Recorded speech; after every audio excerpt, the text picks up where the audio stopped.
Коронавирус індеті пайда болғалы бері әлеуметтік желілерде чеснок жайлы мәліметтер өте кең тарады.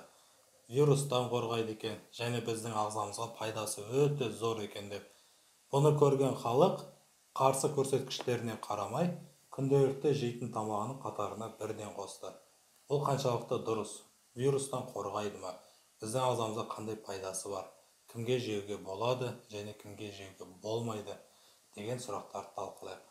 Алдымен бастамас бұрын видеоның астында подписаться деген батырманы басып қойыңыздар.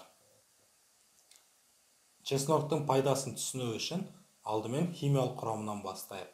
Құрамында аллицин деген зат болады. Аллицин біз чеснокты тураған кезде, шайнаған кезде, теркадан өткізген кезде, езіп немесе мыжған кезде аллеин мен аллеиназ екеуі бірігіп аллицин пайда болады. Аллицин өткір иісі бар, ашты дәмі бар, сұйық мөлдір зат. Яғни бар пайдасы осы аллицинда жатыр. Егер де біз үшке бөліп, оны шайнауға жиіркеніп, сол күйінде жұтастық, чесноктан ешқандай пайда болмайды. Чесноктың пайдасы жайлы тоқтала кетсек, жүрек қан тамыр жүйесіне пайдасы өте зор екен. Қанның құрамында холестеринді азайтады. Холестерин бізде екіге бөлінеді: тығыздығы төмен липопротеидтер және тығыздығы жоғары липопротеидтер деп. Тығыздығы төмен липопротеидтердің әсерінен атеросклероз пайда болады. Ол артынан инфаркт және инсульт ауруларын алып келеді. Яғни бұл жаман холестерин. Ал тығыздығы жоғары липопротеид дегеніміз бұл жақсы холестерин. Қанның құрамындағы тығыздығы төмен липопротеидтерді және басқа да майларды сыртқа шығарады. Ал аллицин болса, тығыздығы төмен, яғни жаман холестеринді азайтып, тығыздығы жоғары, жақсы холестеринді көбейтеді. Және тромб түзілуінің алдын алады. Және қанды сұйылтады. Осындай жүрек қан тамыр жүйесіне пайдасы бар. Ал егер де чеснок қанның құрамында холестеринді азайтады екен деп майлы тамақ жесек, қан қысымын төмендетеді екен деп тұзды тамақ жесек, чесноктан ешқандай пайда болмайды. Және де қан қысымы төмен адамдарға жеуге болмайды. Келесі, қант диабетіне пайдасы бар. Біздің ағзамызға түскен қанттың, яғни глюкозаны сіңірілуін жақсартады. Асқазан ішек жолына да пайдасы бар. Ішектің перистальтикасын жақсартады. Іш қату, іш кебудің алдын алады. Бірақ диарея, іш өту кезінде чеснок жеуге болмайды.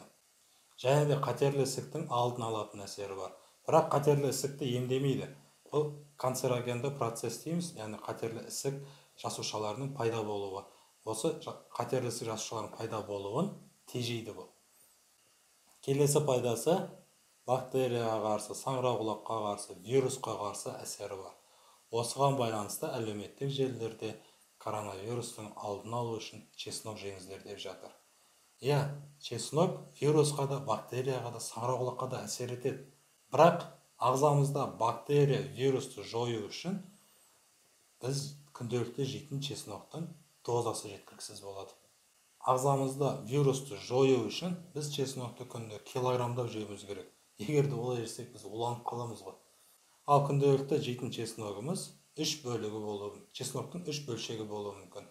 Бұл 3 бөлшегі тек қана вирустың көбеюін кішкене тежейтін ғана, аздап тежейтін ғана әсер ете алады. Және де аллициннің ерекшелігі қанымызға түскеннен кейін бірнеше минуттан кейін жоқ болып кетеді. Келесі, қарсы көрсеткіштеріне тоқталайық. Яғни кімге жеуге болмайды? Бауыр ауыратын кісілерге, бүйрегі ауыратын кісілерге, қан қысымы төмен кісілерге, жүкті әйелдерге, емізетін әйелдерге және қанды сұйылтатын әсері болғандықтан жоспарлы түрде операция жасататын кісілерге жеуге болмайды. Ал енді чеснокпен дайындалатын рецепттерді алу үшін төменгі сілтемеге өтіп, телеграм каналынан жүктеп алуларыңызға болады.